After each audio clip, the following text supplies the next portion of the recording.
I hope that someday when the podcast gets large enough, somebody puts together a chronology of all of Chris's relatives Weird and friends' relative cars. stories.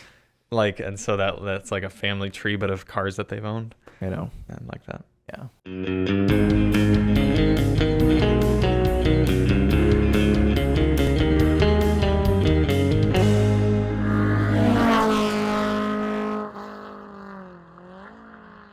How much is a 2016 Focus worth? With a refurbished transmission. Yeah, 120,000 miles, race red, pretty clean car. It's a sedan though. Sedan, which I think makes it worth 6,000. more. That sound You right? think 6,000? How many miles? 120. 5,000 to 6,000. Gas prices are they're moderate right now. Consider the fact that Winter. consider though that I sold my red 2012 for like 4,800. Yeah, that's $5-6 grand. Does that seem fair? And this one's a 2016. 2016. And so Yeah, it's you a whole. might It's be a able to newer make body sense. style. Gas prices were higher then though. That's so true, and cars were worth more. Cars were worth more. I might list it optimistically for 7 and see if I can get 7. That seems fair. Yeah, What are the tires like on it? I think it has good tires. Hmm. Good tires. It's the interior is nice as far as I know. I'll probably have to clean it still. Where did you buy it from? An individual. But like where physically, like location? Canton. Oh, pretty close. Yeah. Now that this one's done, are you guys gonna get another one? We Or already you have. like- We already have another one. What color is that? Black Hatch. sedan. 16. But you'll like this. It's not a transmission issue because it's a 3-cylinder. It's a 3-cylinder EcoBoost with a traditional 6-speed auto. But the motor's blown up. Very common issue with those. You should put a 2-liter in there. You should put a 4-cylinder in. We could. Because a 4-cylinder with a traditional auto would be sick. Although I don't know that it'll bolt up to that. Yeah, that's 6-speed fair. auto. Yeah, I think we're just gonna put in another 3-cylinder. Mostly also because I have not really spent any time in a 3-cylinder. You're gonna shoot it for Winding Road? Absolutely. I want to drive it too. Okay. I've always been curious about that because you could get that with the manual. Yes, you could. It'd It be was like- called the SFE. Yeah, the super Fuel efficient. edition. Is that what it's called? Super Probably, fuel? honestly, because those did sip fuel. Those were more common in Europe. Yeah. Yeah, Europe gets some good cars, man. they do. They really Including do. this 2006 Ford Fusion. Right. But You know what's cool about European cars as well? And I'm sure you already know this since you're a car enthusiast, but for those of you who don't know, the license plates stay with the car. yes. So I you think can they do it actually... in California as well, don't they? I don't think so. No. You can they actually did. track your car from different owners, and so people would watch Top Gear or whatever and be like, "Oh, that's the same car that was used like elsewhere," because they could The license plate actually recognize the plate. Yeah. Do you have any of your car's plates memorized that aren't vanity plates? No. Okay. No. How many of mine are vanity plates? A lot of mine are half of mine are vanity plates. The Cobalt, the Cayman, and the ML55 are all have vanity plates. The S-Class doesn't have a plate because it's non-functional. Mm-hmm. And then I I have an in-transit repair plate you're welcome to use. Yeah. Yeah, Should be plausible for It would that be car. very plausible, yeah. I have one of my plates memorized. You do? Yeah. Why don't you tell all the ladies and gentlemen? AA, go yourself. But no, it's a commercial plate because when I was a delivery driver in Ann Arbor, you could use the commercial loading zones and park there for 15 minutes if you had a commercial license plate. And you don't have to have any sort of like qualification to get that. You just, when you're at the Secretary of State, say I need a commercial plate, I'm a delivery driver or whatever, and it's an extra $15, but then you get the rights to park at all those spots. Is that the one that's 2 letters and then 5 numbers? Four Or numbers, but yeah. Mm-hmm. Instead of 3 and 3 or 3 and 4, whatever. And one time, One time I pulled up to a car in Ann Arbor that had one number off of my plate. And I was like... You guys must have been there at the same time. Yeah, it was really, really Wow. cool. But mine is AA, so it was like really early on in the commercial plate. Was that your Prius that's now in Mongolia? Or Well, it was a Prius, but then it went to the Infinity, and now it's on Peggy. Where's the Prius now again? Cambodia. Cambodia. Yep. Where is Cambodia? Right next to Vietnam. Oh, right. Yep. Yeah, so Peggy has a commercial plate. Well, she did. Now she's got an in-transit. So actually nothing has the commercial plate right now. I might lose that plate. No, because they wouldn't take that the way that... Yeah, they'd take... Our buddy sometimes. Keone keeps losing his vanity plates because he doesn't stops renewing his tags. Yeah. And then that frees up the vanity plate and then he loses them. Yep. It's one of those things in life that I'm like, you kind of want to feel bad, but also you kind of did it to yourself. Yeah. So I don't feel that bad. Yeah. I've never gotten a vanity plate. That doesn't surprise me because Yeah. it costs more. I'm such a pragmatic person that it just seems silly to me. Yeah. Shall we do changing of the guards? First, let's introduce the podcast. Welcome to episode 54 of the Daily Motor Podcast, which means Chris and I have been doing podcasts for an entire year straight. Yeah, because there were 2 podcasts. We know that there aren't 54 weeks in a year, but the first 2 podcasts Charlie did without me. Yes. Yeah, I had to make sure to get it done right because Chris has a very low tolerance for anything that doesn't go smoothly. So I knew if it was just a fustercluck, then Chris would have nothing to do with it. Yeah. But in honor of a year of podcasting, we do have a changing of the guard. We do. We are unfortunately retiring the Lamborghini Gallardo Superleggera and replacing it with something much, much more fitting for Charlie. So, Charlie, if you want to bring that in. This is a Chrysler Town & Country that Chris got me for Christmas. Yes. Pause button. I wonder what year it is. Does it say? It is. I think it's probably like 2003 or something. The copyright year is 2004, so it's probably like a 2005 or something. I can't quite tell if it has stow and go seats because this one is the Dub City edition, and it is full of speakers and subwoofers and monitors in the rear and amplifiers. It looks like Kicker brand. I just couldn't believe that there was a die-cast Town & Country. I just thought that was the coolest thing ever. This is really cool. Obviously, Charlie had to have it. There is a PlayStation 2 controller. Yes. PlayStation and 2. And it's full of dust. You can tell it's been on someone's shelf for 20 years. Little speaker or monitor in the center console. But they did the gauge cluster really well. I mean, you can see the white gauges just like Peggy has.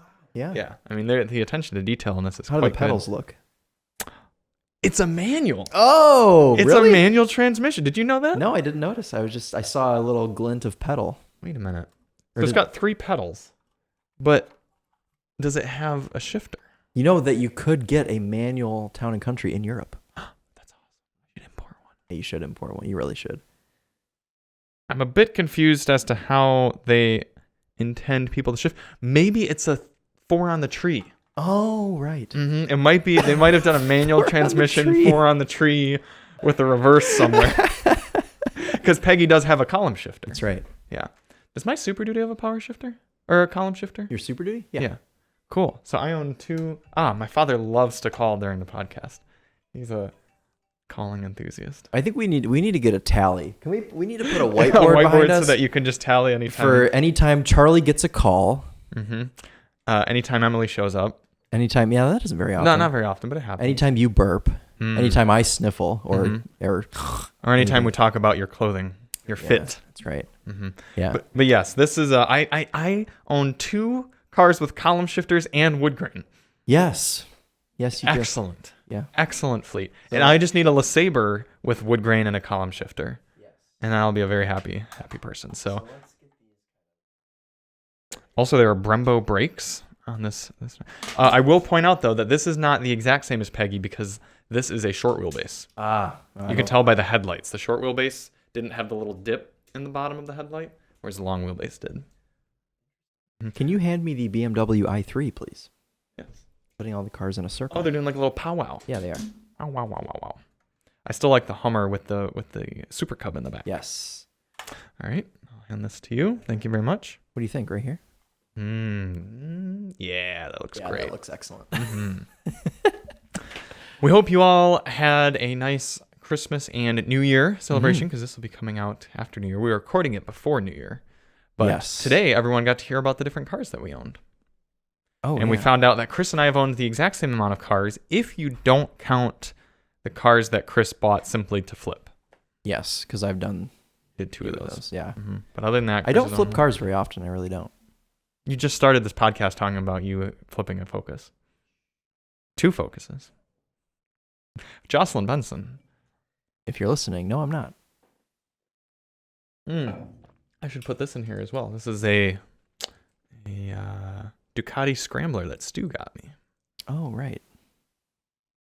Put it in the middle. They can all be staring at it. No? Okay.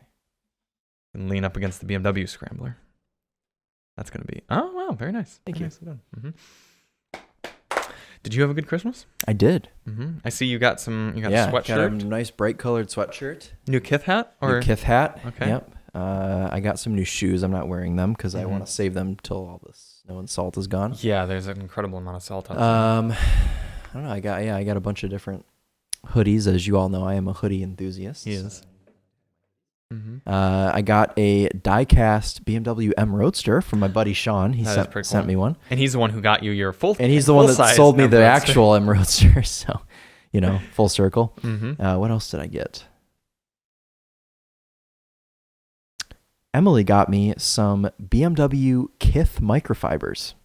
Wow. Very cool. Yeah, keep those in good shape. Don't bring them. Yeah, well, I won't be bringing those here. So that was cool. But yeah, a lot of good stuff. Cool. I received. Actually, I got these. Oh, flannel lined jeans. Wow. Yeah, because I'm a being warm enthusiast. Yes, you are. And you're also. I suspect that Great. Thank you. I suspect that the only time you get new clothes is when they are gifted to you. That is a big.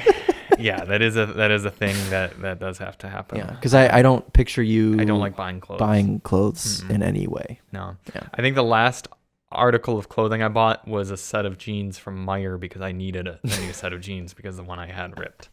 It was like walking through. Oh, I need a set of jeans, and just grabbed. This is my size. Actually, I take that back. I did go to Old Navy, and I bought a blue sweater that has been on the podcast before, and the gray pants that you may have seen. Some more business casual things. A little bit. They're like jeans, but they're gray jeans, so they're like not quite chinos. I got some gray jeans Christmas. So you're vibing from me. Yeah, took some inspiration and some orange chinos. Orange? Not necessarily orange. I guess they're like Porsche terracotta. Okay. They're like that color. So it's not like the interior of a Volvo XC40 orange? No, they're more like terracotta colored. Okay. Yeah, would you consider those to be khakis? I don't know, they're jeans. They're just like tan jeans because they aren't like khaki. Khakis have a little bit of a different material. Yeah. More like chinos.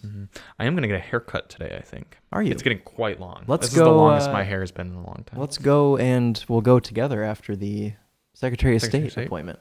Except I am not going to get my haircut. You could go next door, and I'm trying to think of where do you get your haircut at?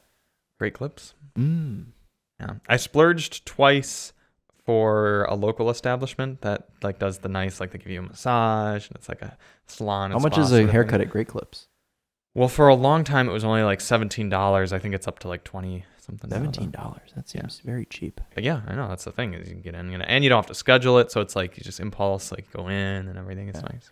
I went to a hair salon in Chicago when I was living in Chicago and got like a proper one, and it was like $90 or $100 or something insane. Yeah, it makes you cringe quite a bit. It does. I will admit I've kind of fantasized about going to a place that I could just be like, do something that's gonna look good, but not me, man. Go in and have them go, dude. I wish. Even the cost, it's just the laziness of having to go in. It's like getting your oil changed in your car. It's like it doesn't actually take that much time, but between the scheduling it and the making sure that day then works, and then going in and taking the time to do it, it's just like. Rather just own an EV. Okay, well, Daily Motor top tip: don't get your hair cut or get your oil changed. Or you could be like you and just doesn't matter because you always wear a hat. That's right. Yeah, I do. Well, during the summer I don't as much. It's true. Yeah. But during winter I'm just give me a beanie. Yep, beanied up, and he wears a do-rag under his filming hat. I do. Well, no, it's actually a running beanie. Is it? It's a running beanie. It's very tight. Yeah, keeps all my hair out of the Zoom headphones and also the camera. Ah, yes. I'm trying to think of what else I got for Christmas. Oh, I got Alyssa. Did I show you the photo of the big blanket thing? Yeah, the big. Does she like it? Yeah, she loves it so much. Good. Emily got one of those from her parents, but it's weighted. Oh, but it's a blanket? Yes. No, this is the thing I got Alyssa as a sweater. I know. Okay. Emily's is also a sweater blanket thing, and it's weighted. So it's like a work, like you kind of like. Well, it's for when you're laying down, obviously. Okay. Yeah. All right. It's not really like a mobile blanket thing. Yeah, a lot of people got Alyssa warm, comfy pink things. She seems to be like making that impression. That's the vibe she gives out. Yep. Gotcha. But we hosted Christmas at our house, and she made a delicious meal. All very good. She made these desserts that were pie crust crumble on the bottom, and then chocolate pudding, and then whipped cream, and then raspberries. in like a amazing. a goblet sort of thing. You spoon it out. It's very good. Okay. No, it's good dessert. So S tier Alyssa desserts. Here, Alyssa. Yep. Thank you. And if you're not Alyssa, I recommend you try eating one of them. Right. Because they're yummy. Anything else worth mentioning? I went sledding yesterday. Did you? Mm-hmm. In the Maverick? Not in the Maverick, but with the Maverick. We put sleds in the back of the Maverick. And then, in fact, sleds are still in the Maverick. Alyssa's going to go drive that today. And they're going to go everywhere? Around. Yeah. It's okay. The Maverick's good for sledding. I was a bit disappointed that I didn't get the Maverick stuck or anything because we went to the west side of the state where there's much more snow.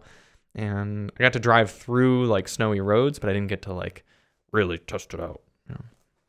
Which you quite enjoy. Yeah. I did change the drive mode though into slippery. Oh. Mm-hmm. Okay. Yeah. It saved the day. Yeah. Surprised you were able to get as far as you did without being in slippery mode. Yeah, I know. Should have gone into it sooner. Yeah. Speaking of slippery. No. Oh.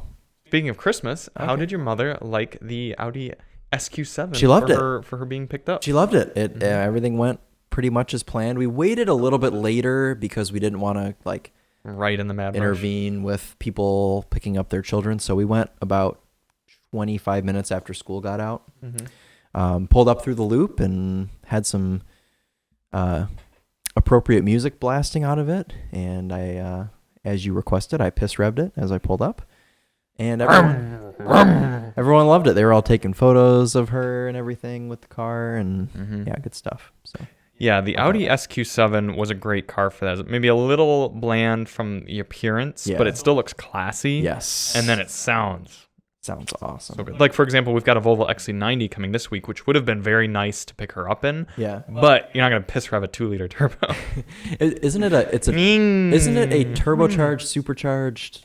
I think they've dropped the supercharger for this new B6 power. So it's just a V8 turbo but powertrain. mild hybrid. I believe so. Gotcha. That makes more sense. Mm-hmm. Less complex. Yeah. Yeah. And now it's got the extra battery power to like fill in that gap, so they don't need the supercharger anymore. Yeah. I'm pretty sure. Yeah, but excellent. Yeah, the SQ7 was a really cool car, and one that at least I didn't expect to be as fun as it was. And as fun and as nice. Mm-hmm. We kind of wrapped the review talking about how well it pulls off the balance of luxury car and performance car in just the right way of both. Yeah. It wasn't too floaty, but it also wasn't too stiff, and it made a great sound, but it wasn't too loud, and just a very nice place to be. One of those cars where you get in and you shut the door, and that's just all it takes. Yeah. You're like, okay, I'm in something really, really well put together. And even if you start it up in comfort mode, it makes a it's loud, it's fast. So fast. Oh my god. I only did like a launch. I don't know if it actually had launch control. I don't think so. But I like brake boosted it good. during the winding road night drive, and it like took my breath away. Yeah. Sometimes I wish we had like a front facing camera so you could see I was just like it was intense. I've considered doing a front facing camera for one video as an experiment to actually watch our eyes. I literally want the video just like zoomed in on our eyes while we're shooting a POV drive, because I think a lot of mouth breathers in the comments of the winding road videos don't realize how much observation we do with our eyes while driving, because we obviously don't want to be yanking our head back and forth all the time. Right. So they'll be like, oh, you didn't even look both ways before you went through that stop sign or whatever. It's like mouth breathers. You don't realize that like you're scanning all the time, left, right, mirror. Like there's so much eye activity. And as a good driver, if you truly expect to be a decent driver on the road, you should be scanning all the time. You should be front for a little bit, and then mirror, front, mirror, scanning. Front, always around you. Yep. And I would be curious to actually watch my eyes as I'm driving and doing a POV drive, because you can't it's all move your head or else it looks terrible. Yeah. So if you're a winding road video commenter, watch yourself. We're watching you. Yeah, literally. With our eyes. SQ7, good beautiful car. Blue color. Good car status. Definitely good car. A little pricey, admittedly. $105,000, but it starts at like 87. Mm-hmm. This one was tilted out. Yeah, it had $20,000 in options. Yeah. Extended leather. Extended Alcantara. Yeah, all the good stuff. Yeah. Was the sound system extra? It's got to be. Yeah, because it was the Bang & Olufsen Advanced 3D or 3D Advanced. It's a really good sound system. Not quite S tier status, but pretty dang close. Yeah. it's good. I mean, there's not that much more to say about it. I also mentioned that I still think I would pick a BMW X5, but I need to spend more time in an X5. I mean, I've spent time in that plug-in hybrid X5, but I think that was only for like a day. Mm-hmm. And then prior to that, we had that individual purple one. Mm-hmm. I spent like a few hours in that. So I think the main reason I picked the X5 is because of the infotainment. The fact that Audi went with this dual touchscreen setup without a rotary knob makes the experience less than stellar for me. Whereas the BMW, you've got the rotary knob, which often feels excellent. Yeah. Sometimes it's crystalline or anything. And the infotainment is quicker, snappier. It looks better. The Audi infotainment has a very crispy screen, but it's too slow to react. It locks you out of too many menus while you're driving, and the climate control is all a screen as well, and that has a delay to it. I'd just rather have the BMW setup. Now, I don't know how iDrive 8 will be whenever they put that in the X5. They're probably going to go ahead with a whole new generation. Well, no, maybe they won't. Have they LCI'd the X5 yet? I don't know that they have. Because I guess there was just a new generation in like 2021, right? Or 2020? Like 2019, really? I think, 2019? Or something. Okay. Yeah, I think so. Maybe they are going to fully redo it. I guess we'll see. Mm-hmm. See how big they make the face. Gotta keep going large with them grills. Yeah. Eventually, the whole front of the car is just going to be grill. Yeah. Speaking of BMW, we found out that we will be taking, hopefully, like if everything goes to plan, a BMW M4 CSL out on track this year. Yeah, which is be fun. Excellent, because that car, they took all of the bushings out and turned them into bearings, ball bearings. And they said it was like, comfort be damned. Let's make this car handle like a go-kart. And it really did. So I cannot wait to throw that around track. The only small bummer is I feel like, well, maybe with Gingerman's back and forth, like S-curves, it'll be pretty good. But I almost want a twistier track. Yeah. To really like get the turning and back and forth and everything. But the power of that motor will also be perfect for that track. I mean, it's going to be really cool. And we also might take an M2 out on that track day as well. Because I don't know if I told you, Chris, but Jeff emailed me back like right away. Even though he said he was out of office, he still replied to me and was like, I'm not familiar with this event, but this sounds great. Do you want me to like bring more cars? I'll come out, like everything. So yes, Jeff, we want you to come out. Yeah, that would be cool. Cool to hang out with you. And bring Jay. Yeah, bring Jay, bring some BMW like Heritage 2002 or like E30 M3 or something like that for us to drive around, and we'll have a good time. Yep. All right, it's a plan. It's a date. Cool. The other car we had this week is the Kia Niro EV. EVE Wave. Yeah, good car. Mm-hmm. Confusing. A little bit. Segment-wise. Yeah, just because of the price. So let's, I'm actually going to bring up the Kia Niro build configurator, and we're going to talk about it a little bit. But Chris, tell us about your kind of thoughts when you had the car. Well, I actually went to the launch event of the Kia Niro in California and drove all three powertrains while I was in California. Quite liked it, but it was one of those cars where I like didn't really have too much of, I didn't have much to say about it. If you watch my Daily Motor review, you watch my Topher review, I didn't really have much to go off of other than the styling being quite bold, with the air blades and some of the different materials inside, like the wallpaper headliner and the eucalyptus seats and everything. But actually living with the Kia Niro EV for a few days, I quite liked it. I drove it out to Livonia and back. It's very quiet on the highway, handled really nice around entrance ramps. Sound system's decent. Ergonomics are okay in the interior. I like the EV6 style steering wheel. And overall comfort is pretty good. The infotainment screen's a little bit too far away. You have to kind of lean forward to reach it. But otherwise, I didn't really have too many complaints. Charlie mentioned to me that he did not like that it had a power rear hatch. Yeah, the rear hatch. This isn't a large car. It's just a little hatchback. Like it doesn't a wagon need it. Hatchback. Sort of I agree with you. It was freezing this week. It got down to about 1 degree. I drove this car in 1 degree temperatures, and we went to the grocery store. Yeah. And we're waiting for the stupid hatch to open. Like, get it open. We want to get our groceries in here and put it away. And it's just like, I know this is. It's almost like the BMW like M4s that have the power trunk. It's like, why do you need? It's just extra weight, extra complexity, extra cost. Don't do it. So the car we had was about $47,000 once you get the Wave trim with the Wave Preserve package, which gives you a heat pump, which is going to make your heating more efficient. So expensive. You get outboard heated rear seats. it's a decent amount of money. You can get a lot of other cars for that price, including other EVs. So what I was pointing out to Chris is it's a bit strange that you could either spend a little bit more and get yourself into a Tesla Model 3, a BMW i4, a Kia EV6, a Mustang Mach-E, all those cars that are approaching 300 miles of range, more importantly, have much faster DC fast charging abilities, and are also very, very nice places to be in.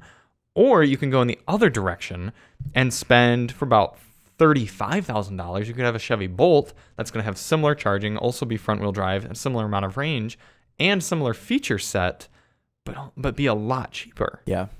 So it's kind of like the Niro looks really cool, both inside and out. Yes. Has all the features you're going to want, but you don't feel like you're getting a bunch of, like, it just doesn't feel that special, and you're not getting a whole lot of EV, but yet you're still spending, at least for this one, $47,000. Now, I am curious, if you step down to the Wind model, what are you getting in terms of features? Do not get in your heated seats, heated steering wheel. What? Don't buy that trim. Well, you're still getting adaptive cruise control. I guess if you live in warm climate, you're fine. Power driver seat, wireless phone chargers, CarPlay, Android Auto, dual zone climate control, the lane keeping, everything, rear parking sensors, and then with the Wind Preserve package, you could get the heat pump, heated steering wheel, heated outboard rear seats. So it must have heated front seats because it's not listing them. So I think, why would you get the Wave package? What are you getting for an extra $5,000? The heated steering wheel is coming standard. Oh, the Harman Kardon system, which is just okay. I bet the base system is poop. The ventilated front seats, not a big deal. Okay. So maybe the rub is just don't get the Wave. Get the Wind with the $1,300 thing. Yeah. With the Wind Preserve package. Then you're spending $42,000, which is better. Yeah. Is better. But now here's the next question. How much is a normal just Niro hybrid? Starts at $27,000. That's quite a bit cheaper. Yeah. So you could get a fully loaded SX Touring Niro that's going to get you the dual zone climate control, heated steering wheel, everything probably. Yeah. And you're looking at a $36,000 car. Yeah. That still gets, I mean, you got what, like 50 60 mpg. Yeah, on that car.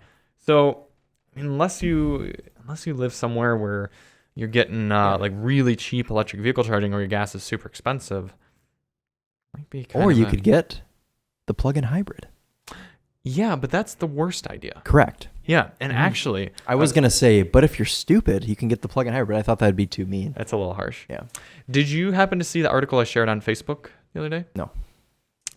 Duncan Brady, a friend of mine over at Motor Trend, wrote up and shared an article about which RAV4 is the cheapest to buy, the hybrid, the normal one, or the plug-in hybrid, the Prime. Guess what the result is? The plug-in's probably the most expensive. Yes. Yeah. To own. Mm-hmm. And the cheapest is the hybrid. Yeah. Mm-hmm. And I'm just telling you, plug-in hybrids they're too complex and they're too expensive to be worth it. And that's the RAV4 Prime, one of the best ones. You get something like the Santa Fe that we had, it just doesn't make sense. Mm-hmm. Get a regular hybrid. Yeah, just do yourself a favor. Get the regular. Do yourself hybrid. a favor. Go out, buy a 2015 or 16 or 17, probably Ford C-Max hybrid. Don't get the Energy because it's a plug-in, and you'll be great. Yeah, C-Max. Best car. Best car. We ought to buy a C-Max. Yeah, put our money where our mouth is. I mean, I had pricing done up on a Kona Blue C-Max once. Brand new? Yeah, because back when they were selling them new, the plug-in hybrid models, the Energy, the one we told you not to buy, the federal tax credit would go to the dealer if you leased it. So you could lease one for stupid cheap. Yeah. We're talking like $170 a month or something like that. So I almost did that, but I had a whole entire spreadsheet. I wonder, let's see if I can. Of course you had a spreadsheet. That's just... Let's see. I'll have to do my... see what we got here. Car calc. This is probably it. I used to, Chris, you'll get a kick out of this. I used to keep a spreadsheet of every single cost I ever ensued with my cars. I bet you I have it right here for my I first started doing it with my Prius. Look at this. Oh my goodness. Really. The date, the item, including gas, anytime I put gas in it, where it was done, how much I paid, any extra notes, the miles per gallon I got on each tank, and the mileage. And I had a running cost per mile calculation that was actually formulaed. So as I put things in on this side, it would update my cost per mile and the total cost and everything like that. Compared it to how much I was saving from owning my Focus. I mean, I used to really go hard. What sort of, because I know that we've kind of talked about this, how it's a rude awakening when you go to college, when you're on your own and you have to like use your own money to buy things. And is that kind of what like made you like start doing all this, or is there partially? Okay. I mean, I there was a point in my life where I did really have to be calculated with how much I spent. Yeah. But another part of it was just being an enthusiast of, one, saving money, and two, like just car. Like this is how I enjoy, like my sense of this vehicle is Charlie's ownership. side of car enthusiasm. It's math. Yeah. Whereas mine is appreciating cars kind of as art and as collectibles. Charlie just numbers. Yeah, seriously. So I sold it for $1,420. Traded it in. That was the trade-in value. Yeah, you lost quite a bit of money on that car. Yeah, well, I paid $3,500. Yeah, yeah. And now it's in Somalia, Cambodia. Why do I keep forgetting the name? Can you look up Cambodia? Whoa. What is going on over there? I pressed a button. I was going to bring up my M35X spreadsheet. Oh, you Maxine was her name. Maxine, that's appropriate. Mm-hmm. Paid $6,164. $10,000 into that car? Well, I guess if you count it like gas with and fuel stuff, and everything. Yeah. Which normal people don't do. Bought it with $183,000. Oh my god, dude! Sold it with $213,000. Who did you sell that car to? A man. Did you give him all of that? Because he probably would have loved to have it. I think I gave him some of this. I don't think I think I took out like the costs and stuff. Cost per mile, 34 cents per mile, compared to the Prius was only, it was actually more, 41 cents per mile. Because more stuff broke on it. More stuff broke, and I didn't drive it as much. I only drove it for 13,000 miles, where I drove the Infiniti for 30,000. You put a lot of miles on that car. Mm-hmm. Did you take a photo when it hit 200,000? Probably. I'm sure I did. I was whenever I had a car that leveled up mileage-wise, I'd always take a photo. Yep, just because all my friends would do it. We'd send it in the group chat when our car would hit a new 1,000. Average MPG was only 18 with my Infiniti. What was the Prius? Didn't have the You average. didn't do it on the Prius. Well, it would be pretty easy, though. I would just have to put in an average of this category, I guess. Let's do, Chris is going to love this. We're going to do here, average. I paid somebody to do all of my Excel classes, allegedly, in college. 47 miles per gallon was my average Wow. Prius. And that was a 250,000 mile car when I sold it. It's quite good. But anyway, this was my spreadsheet for if I should buy a C-Max. So I had hypotheticals done out for if I drove 2,000 miles over 2 years. 2,000 miles a month, probably, for a 2-year lease. 875 miles per month. Then this was same with a Fiesta ST. And all the different prices per mile of each of them. And trying to justify. But you didn't end up doing it. No. So you bought a Porsche Boxster instead. Yes. Yeah. And a Common Country. Yep. Couldn't justify a C-Max, but bought a Boxster. Well, you'd agree with me, right? Oh, yeah. Yeah, exactly. I never make smart financial decisions. Right. When it comes to cars. Well, maybe I do, though, because I haven't lost as much as you have on cars. I think the most I've ever lost on a car was my Ford Probe in high school, and I probably lost like $1,000. Okay. Yeah. Otherwise, though, I've either broken even or made money. Right. Yeah, that makes sense. Well, without counting fuel costs, but you always have to put fuel in cars to go places. So I'm sure if you counted fuel cost, maybe I lost money, but right. Yeah, so that's how I look at cars. Well, used to. I stopped doing that with the Porsche because at that point it was like, wee, Plus press cars and everything started really throwing a wrench into like, how much do I spend? Because at Car and Driver, all our fuel is paid for, so we can just, yeah. That's nice. fun. Mm-hmm. This week at Daily Motor Headquarters, we have, drumroll, I got you, go. the Kia Sportage Hybrid in SX Prestige trim. Did you note the actual spec on that car? What do you mean? It's matte black with red interior. Ooh, that's kind of cool. Or matte, it's like matte gray. Sure it's not frozen? No, it's matte. I think they actually call it matte when you pull it up. Yeah, Kia wouldn't use that. We're excited about this car, and I actually specially requested it because Chris's girlfriend Emily is considering buying a Sportage. That's right. Yeah, and Kia, we deserve a spiff if she does. Shadow matte gray, which is basically black. I guess it looks a little gray, but it's got like the cardinal red interior or whatever. Yeah, No, cardinal red is. Hold on. And a volume knob, which Chris is a big fan of. Are you sure? Oh, right. It has the same layout as the Niro thing. Yeah. Sorry, I want to see what color the interior is. The Topher is getting a Tucson today. Oh, it has black interior. Oh. I thought it had red. Where did I read that? Oh, wait, no, sorry. The gas Carmine red interior. It's standard is black, but it has an option, Carmine red. Carmine red. Carmine red interior. And you can see it in the picture that it's red. I'm like, I knew I saw that it was red. But that'll be fun. We haven't seen it yet in person, but the new Sportage is pretty good. I did actually see it in person when we went to NABS. Oh, fair enough. We haven't seen it here in person. That's yet. right, we haven't. And I liked the Sportage. I did some off-roading with it when I drove it in the press event, and it looks kind of weird. Kia's going very alien. It does look like an alien. I've been seeing them around a bunch. Like I've been seeing a bunch of them on the road. They look nice. Yeah. I like the look of the Niro better though. I think they styled the Niro more like stylistically. Yeah. Yeah, I don't know that I'm a huge fan of the new Sportage. You'll see. I've never even touched one, so I haven't been up close to one. It's supposed to get 38 mpg across all sorts of driving. So we'll find out when we run the real-world highway fuel economy test. Yes. A couple things worth noting for today's test. Outside temperature is 25 degrees Fahrenheit. We'll be running the climate control inside the cabin at 73 degrees auto. Tire pressures have been set to their factory door placard indicated 35 psi cold, and we'll be using the same gas pump both times using the same 3-click filling method to get the most accurate result possible. I'm going to just pull this audio and send it over to you so you can drop it in. That's very nice. Thank you. Sound like a pilot. Yeah, I know. Mm-hmm. Well, if I was a pilot, it'd have to be like this. Yeah. Do you ever notice on the planes that they're either so quiet that there's no chance of you hearing them, or it's just yeah. You'd think for advanced as airplanes are, they could at least like have a good PA system. It would sound good coming through. Yeah, no, they can't. Not capable of that. I think flying is the most entitled that humans ever are, because it is such an amazing feat of human engineering and science to have flying, and yet we are the most anal and just like picky and complaining about everything. Unless you fly Spirit. Then what? Then you're not picky. Well, people complain more about Spirit.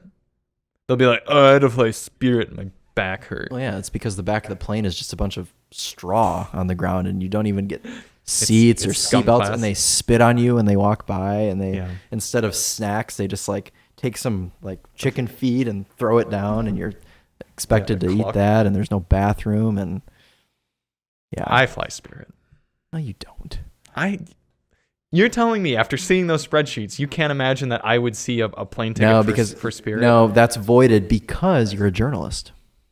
And I have to. Journalists don't fly Spirit. But what about when I'm flying personally? I still won't. Well, we're flying personally to LA here in a few weeks, and you're flying Delta. Yes, and you're right. The only reason for that is because I want to take advantage of my status. Yeah. Also, wouldn't it not make sense because of your Amex to fly anything but Delta? No, it doesn't. I'd still get 5% back on a Spirit. But you get more perks flying Delta. Yeah, I get the lounge and everything like that. Yeah. So it makes sense. Yeah. But like if a Delta flight were $400 and a Spirit were $100, I would take the Spirit. I'd take the Delta. Yeah, and that's the difference between you and me. That's true. Hate Spirit, dude. You know, like gross early 2000s GM cars with gray interior? Yeah. That's Spirit. They just took the interiors out of like Chevy Luminas and put them into the plane. And like Trailblazers, like gross, like farted on Trailblazer seats, and they just took a razor blade and just cut the middles out and like took a kindergarten glue stick and went. I saw a Buick Rendezvous on Facebook Marketplace the other day, and I thought about getting it for you. I really hope that one day we can just buy each other $1,000 cars and just show up and have a bow. I think for this Christmas we should plan on. I'm gonna buy you what would I buy you? Well, it would have to be something that I would secretly like. No, but it's crappy, or it would be something that I would actually be like, this is disgusting, and then get rid of it immediately.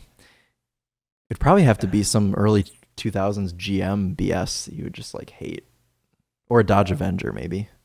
I would dislike a Dodge eventually. What would I really dislike? I mean, an Oldsmobile Alero would be very high up there. Yeah, those are those are disgusting. Yeah, I'm trying to think of any. I probably also wouldn't really like a early 2000s Corolla. Why? Oh, Bev Braga's not listening because that was her first car. Well, His name was Pretty. Yeah, I don't know. They're not pretty. Sorry, Bev. But yeah, you're right. They would probably both be GM products. I know this doesn't sound like something that wouldn't be up my alley, but the Chevy Montana. I don't even know big what time that not a fan is. of this. It's their van. Oh. Yeah. What if I got you a Malibu Max? I'd be okay with that. Really? Yeah, I hate that I would be okay with it, but the wagon aspect kind of makes it cool. I'd hate the normal Malibu. I would get you one with like beige cloth. Yeah. Yeah. That's been like, you can, like the farts Cigarette are just like permanent like in it. You sit in it and it wafts up from this. You slap your hand on it, you can see the fart just like come up. Ew. Yeah. What about a Chrysler 300M? Love you love those. Okay, great. Yeah. I've always wanted to own like a 300M or a Concorde or something like that. Yeah. What about Chris's grandfather car?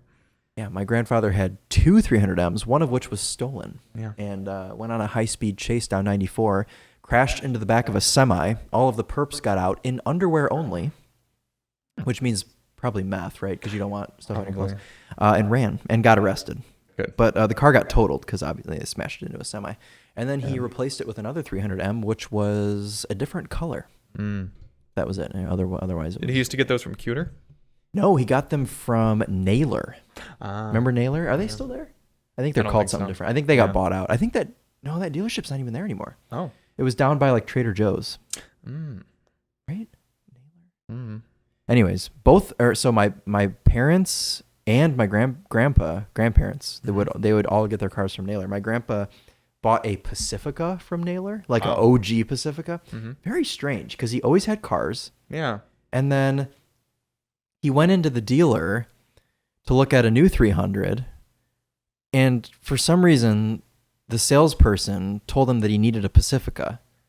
So he got one, which is totally manipulative. He had absolutely no need for a Pacifica. No, literally, because like, why do you buy the Pacifica?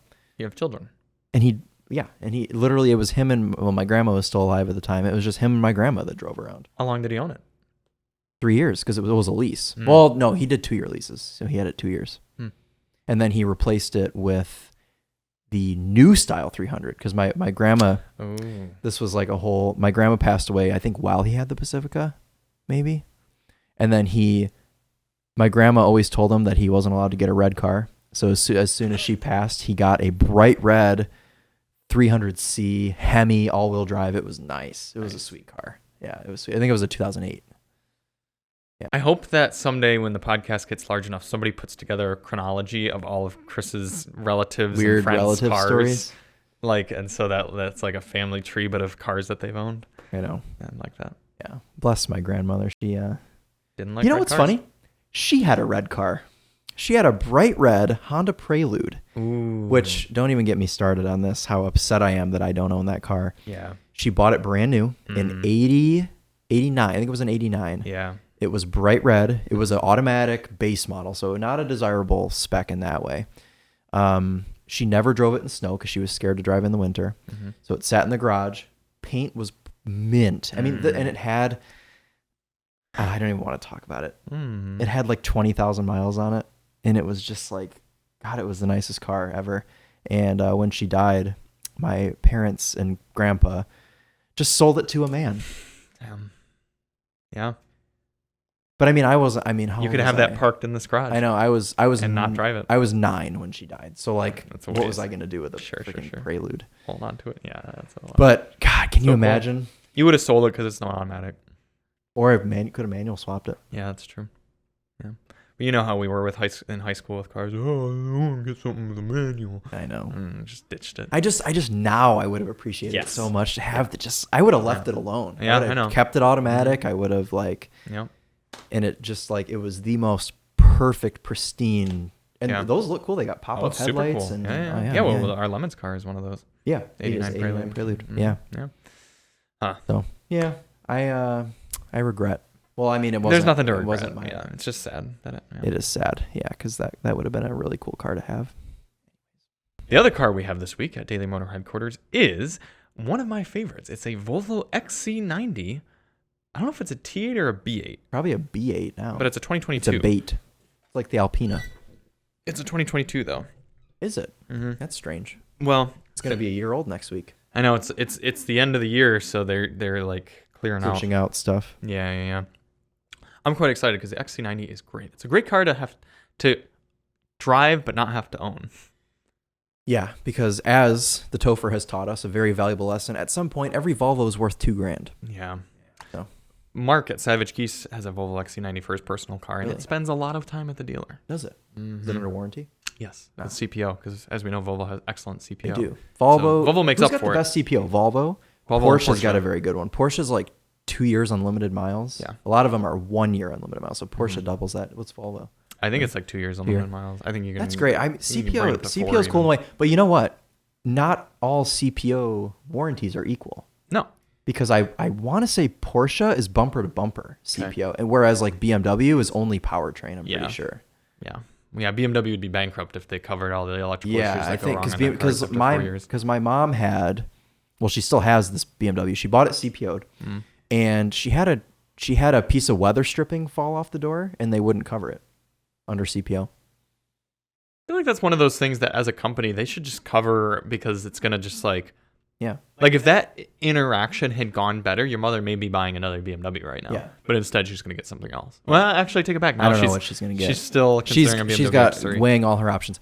I found her a green Porsche Macan base in Virginia that I want her to get. It's CPO'd. It's a 2020 with like 14,000 miles on it. How much do they want for that? 49,000. That's not awful. Mm-mm. It's a base Macan. It's a base, but it's got Premium Plus, so it's got every interior that's option you'd four need. cylinders. Premium Plus is every interior option. Yeah, how is the 4-cylinder I Macan? don't know. You've never driven it? Sean tells me it's dreadful, but I don't believe him. I think they keep it out of journalists' hands. Really? Those cars. So maybe it is not very good. Yeah. My mother would be fine with it, though. Mhm. I mean, what does she need? More power? Mothers don't for? need power. No. They And I'm need sure. Oh, I'm sure refinement. that 4-cylinder Macan is plenty quick. I think it's probably more the character of the motor that's It's not probably very just like a fitting with grainy, Porsche. a Yeah. grainy Volkswagen 4-cylinder. Yeah, and we know that Vag Group 4-cylinders They're aren't very not good. great. Yeah. I have a question for you. Yes. What did she think of the Acura RDX idea? She liked it. Okay. I think she checked out the RDX when we had it. When we Okay. had the blue one Yeah. with the white interior. Mhm. I just think that she's never thought about Acura, so like she wasn't super excited about it when I had it. I don't even know that we went out in it. She just kind of poked around it a little bit. Okay. I think the RDX would be great, especially so my mother just retired. She wants some like bright ass obnoxious color on her car. Did she insist on all-wheel drive? Yes. That takes away so many cool cars because Well, I mean, what SUV is she getting that isn't all-wheel drive? She wants an SUV. the Hyundai Kona N. I think it's too much car for her. And she Why? wouldn't appreciate that car. She Alyssa wouldn't. drove that and like loved it. I know, but my because mom that's doesn't the cool care. thing with the Kona N is it allows people who aren't like typical car Yeah. like driving enthusiasts to get in and be like, oh, this is how driving can be fun. That's how the Mark 7 Volkswagen GTI was, and GTIs before that. It was a great enthusiast car for non-enthusiasts because they were like, oh, driving can be like this. I'm sure I've told this on the podcast before, but my ex-girlfriend who had the LeSabre, we went to a dealer and test drove a used GTI DSG, and she was like, holy cow, this is a lot of fun. I'm like, yeah, because you're used to driving a boat Yeah. and you just got on a jet ski. Yeah, Like, exactly. And you can have that. This can be your daily driver. Yeah. And she was like, now I get why you like enjoy driving. I'm like, yeah. Yeah. So the Kona N is now that for people. And I admit it's a little hardcore. Yeah, she wouldn't like it. She would. She just would. I trust me. I know my mother. She would. She thinks her 3 Series is too harsh. We should Would not like it. I'm telling you. we should get a Kona N and we should try putting big rubber on it. Like smaller wheels with bigger sidewall and try to make a smooth riding Kona N and see if your mother would enjoy it.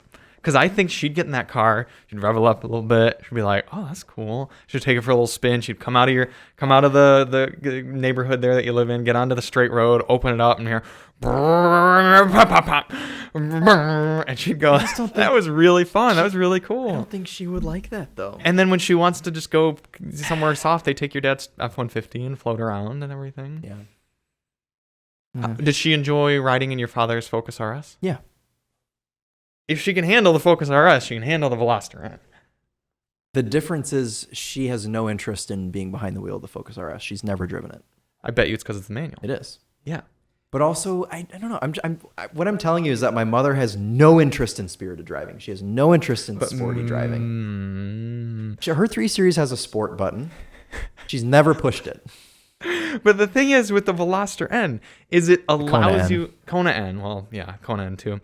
Is it allows you to make normal driving spirited. But she's not interested in that. But she doesn't care. But she's probably never experienced that. She has. She's been in a lot of cars that I've taken her in a lot of cars. But as a driver, going around, you have roundabouts near your house. She could come up to it. She wouldn't have to do any of the shifting on her own. Though. She could just let it be in normal mode and then come out and go. All my mother wants to do is get in the car, turn the heated seat on, turn the radio to her favorite station, set her purse down, and go. Put the car in drive and go. Once she's driving, that's it. She just doesn't care. She has no desire to spiritedly drive. Absolutely none. Less than none. Whereas I would argue for Emily, your analogy would totally make sense because Emily would totally enjoy a Kona N. But my mother there's no way. She just wouldn't care. Lisa, I have faith in you. Get you a comfy Kona N. Do a collab with Hyundai and they'll get us a medium termer and we'll put some comfy tires on it and we'll see if we Did you tell them that at one car? I did. I texted well, all right, so we'll get into this now, last thing for the podcast. Kona N, car of the year. We'll get into more of that in a second. But yes, I texted Michelle and told her and she was very pleased. Mm-hmm. They're gonna do a release. No. Yeah. Are you serious? Yeah. I said that's excellent. Oh, Drive Shop car is on its way. Oh. Cool. Yeah, let me bring up my text message thread here. Hello, blank. Hopefully you're already free for the holidays. Just wanted to call and let you know we hashed out our Daily Motor Best Car of the Year award last night. And after much discussion, the Kona N is our 2022 winner. We know it's not exactly NACDOY or 10 Best, but I wanted to share nonetheless. Have a great Christmas and New Year. Hey, Charlie, this is great to hear. Thank you for sharing. Super cool, and thank you. When will you guys announce? We are off on holiday until 1/3. I'm sure we will do a release, but will be next year. Merry Christmas and Happy New Year. That's awesome. Mm-hmm. Yeah, so we'll put together a little press announcement, and then we'll do like a separate video on it, announcing and everything. But yeah, the Motor Car of the Year. Mm-hmm. Well deserved. Mm-hmm. Love that car. Yeah, we had much discussion. We came down to the Kona N, the Porsche Macan, Ford Bronco, and Ford Maverick, right? Wasn't the Maverick got beat by the Bronco in the earlier round. What was was it CX-5? Could have been CX-5, yeah. Yeah, because I think CX-5 and Bronco went up against each other. We chose the Bronco. I really like. Well, we can just bring it up. I really right like now. the Bronco, but I'm just not like. I don't think about the Bronco the way I think about the Kona N. I do like the Bronco. I mean, obviously, it made it to number 2. Macan, Bronco. i4. Oh, the i4 and the Kona N. Yeah, let's bring this up for everyone to see here. It's so funny that the Maverick and the Cullinan went up against each other. Yeah, I mean, I think you and I probably would have both personally picked the Maverick over the Bronco, but Amos was.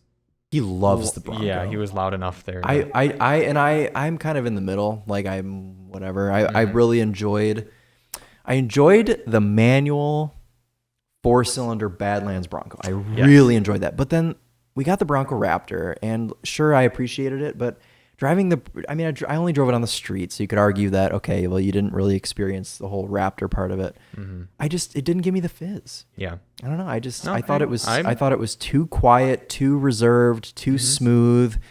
And all the time you knew the Wrangler 392 existed. I know, and the Wrangler 392 is so much worse, but in that way, it's better in every single way. Mm-hmm. Yeah. Chris and I argued a lot for Volvo V60 making it further, and Amos was not super happy. I with may that have one. gone Volvo V60. I think it probably would have been Kona N and V60 were my two favorites from the year. Yeah, if you and I built Didn't the we have final those the four, same week? Yeah, I think so. Yeah, it was a great week. I was gonna say though, I think we had those cars at the same time. I think if no, you we didn't. They were back to back though. Back to back. Yeah. Okay. If you and I built out the final four, it would probably be V60, Maverick, Kona N, and Macan. Yeah, because I quite enjoyed the Macan as well. I were building it out. I would have taken out Macan. I would have had i4. It would i4. You would have picked the Chevy Bolt as car of the year. Oh, you're right. Actually, Bolt would have beaten i4, so it would have been Bolt, Kona N, and then you would have been Maverick. emailing Chevy, and they would have been like, "Oh, okay." Yeah, they'd never. No, I wouldn't have given Bolt car of the year. I think I still would have given Kona N car of the year. Okay. I think Maverick is very close, and I think if anyone could go out and buy a Maverick, I think it would have made it further. I think that just leaves a sour taste in a lot of people's mouth, the fact that you can't buy it. I was messaging with a journalist, Jessica from Motor Week this weekend, and she has an order on a 2023 Maverick, and it's just like, someday I might get it. Yeah. Ordered it in September. Who knows? She hasn't had any communication with the dealer since then. It's like, good. Yeah, might drop at some point. Your Maverick might drop, you know? Yeah.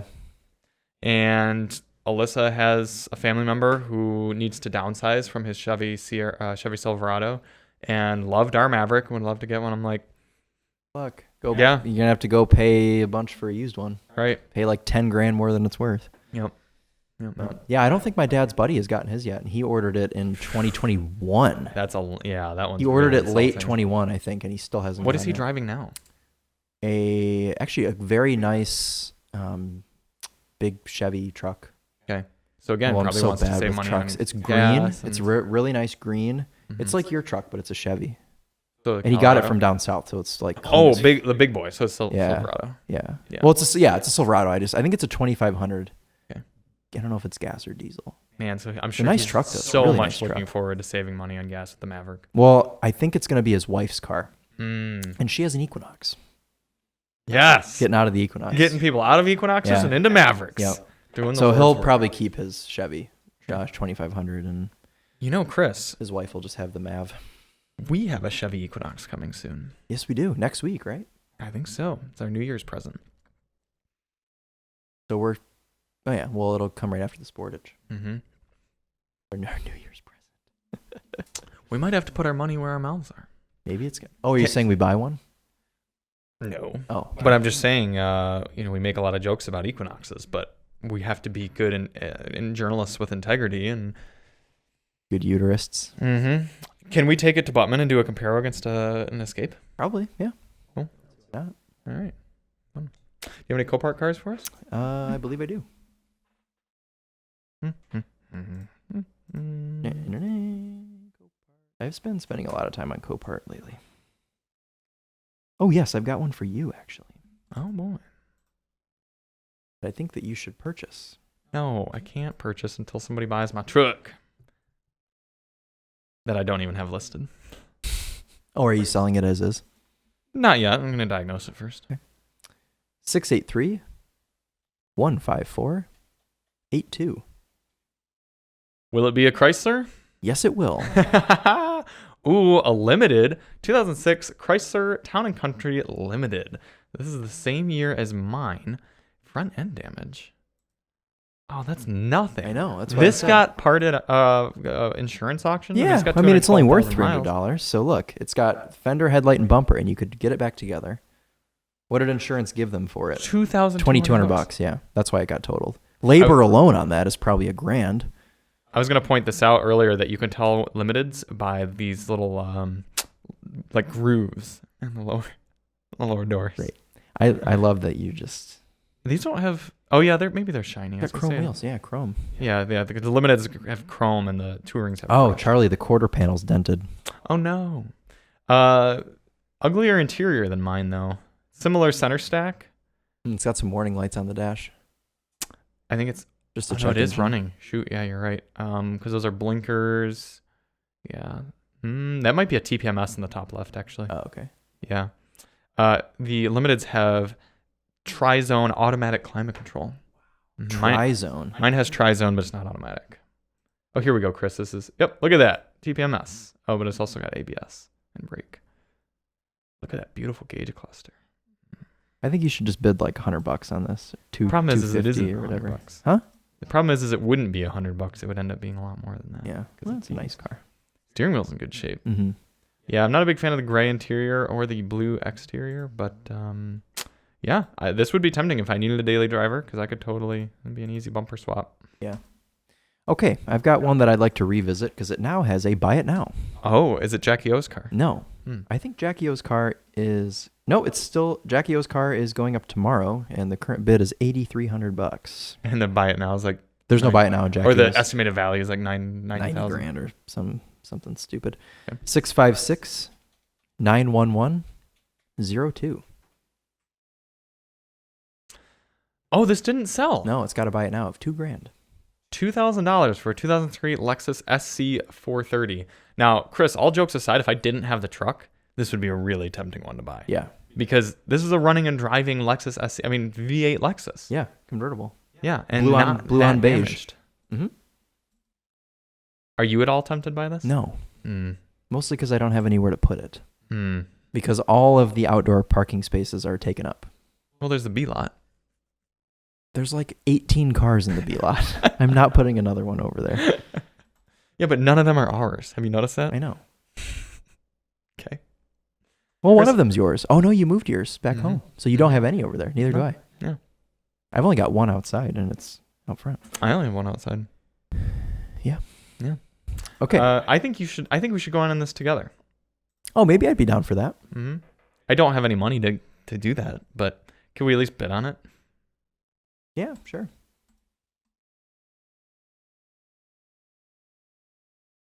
So if we bid, Here, let me get the fee calculator out. Okay. Oh, wait. Let me open So we could just take the hood off and drive it as is. it. Oh, okay. Well, if you want to do that, then I'm not going half in. So you're saying you want to fix it properly? Yes. All right. What would be your bid? $600. Oops. All right. So $600 at 6% sales tax. Probably $1,000 car. $994. Look at that. But then shipping would be, where is it at? Ionia, $150 probably. Probably, yeah. Which would be worth it to just. So do you want to spend $1,200 on this Lexus? We probably shouldn't. Okay. Yeah, we probably shouldn't. I Alright. don't think we have time. If anyone wants to drop us a $1,000 donation, yeah, or just buy us this car and ship it to us. yeah, Email us, Charlie at the Daily Motor. Imagine if it just shows up. That'd be so cool. The Sportage has been delivered. Oh, very good. Good. Anything else? Yes. Okay. This is one that I actually want to buy. Oh. But I'm not going to because it's in Ohio and it has a salvage title. If it was in Michigan and had a clean title, I would probably consider buying it for a winter beater. 689-480-72. This is a 2002 Cat. It went away. Oh, well, it is a Cadillac. What sort of Cadillac do you think it is? Escalade? Yeah. Give it to me again. 689-480-72.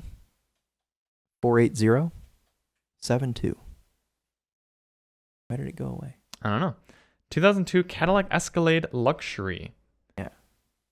Wow. This is very 2000s. The only thing I don't like about this particular one is it's a year before the facelift. So it has the old style steering wheel and some other things that are not updated. Yeah. It does have a wood steering wheel though, which is nice. Chris is a wood steering wheel enthusiast. I do. And actually no, my ML has a wood steering wheel. Yeah. This gauge cluster is pretty sick. It is pretty cool looking. Yeah. I like these. Somebody GMT. put 230,000 miles on this car. I mean, it's basically just a 6-liter truck motor. I mean, Yeah. they're pretty reliable. This would make for a fun Lemons car. Wow. No, I didn't say good. I said fun. Because people would see this and just get a huge kick out of it. You'd just be flipping it over in every corner. I've got another one actually that's quite intriguing. Oh, sold. Someone must have clicked buy it now on this. Aww. Oh, or it went through the auction and sold. So, well, let's see if you can pull it up still. Mm-hmm. Just because it's cool.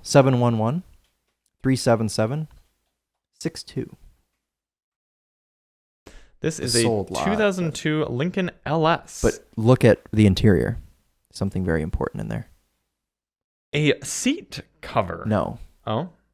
in the middle. Oh, the manual Yeah, transmission. it's a manual. Yeah. Yeah. Okay. Lincoln. But it's so badly damaged that I wouldn't have bought it. Is this a Jaguar manual or a Yes. Lincoln manual?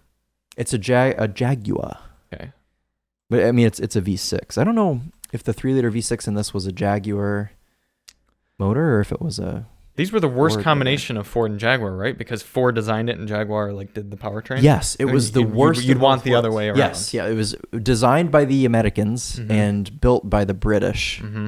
Yeah. I don't know if it was built by the British, but it had British parts, and it was just the worst. You know what's funny about this is we had a customer at Buttman back when I worked there that had a manual LS just like that, except it was blue, and it was a beautiful car. It was, I mean, it like condition wise, I don't know that I love the way that they look, but it was beautiful condition wise. It was great shape, and it just never stopped having electrical issues. I felt bad. It was a woman that owned it. I felt so bad for her because she was just constantly in. It was like clockwork. Every week it'd come in for a new electrical problem, and it's like she must have just not been able to afford to get something else, but she kept just dumping money. Or she just liked it. Some people Or she just like liked their it. cars. Yeah, I mean, it's a manual LS, so I mean, maybe she just not too many cars you can replace that with. That's right. Yeah. So maybe she just liked it, but I remember it. There was one of the technicians had the whole trunk was torn out, and there were wires everywhere and modules, and it was just like, Yeesh. ugh, total nightmare. Yeah. Rough. I think the Lincoln LS is a cool car, but I don't think I'd ever own one. Yeah. You could have a V8 automatic in those though. Yeah. Yeah. Yeah, it'd have to be like cheap car challenge sort of car. Oh, yeah. Other than that, I don't have a reason to own one. Well, thank you so much for tuning in to episode 54 of the Daily Motor Podcast. We'll be back at you next week to talk about how much we are enamored by the Chevy Equinox that pulls into our parking spots, as well as our thoughts on the XC90, which should probably be excellent, and the Sportage, which should be pretty good. Yeah, just don't get it dirty or get bird poop on it or touch it or look at it wrong or do Charlie things with it. We're Charlie and Chris with Daily Motor, and as always, I don't know what to end on. Matt on. I was going to do that. Oh, good. But I was just trying to think of something better. Lincoln LS on. No. American styled British built on. No. How about Christmas leftovers on? Oh, that's a good one. Yeah, Thank you. Yeah.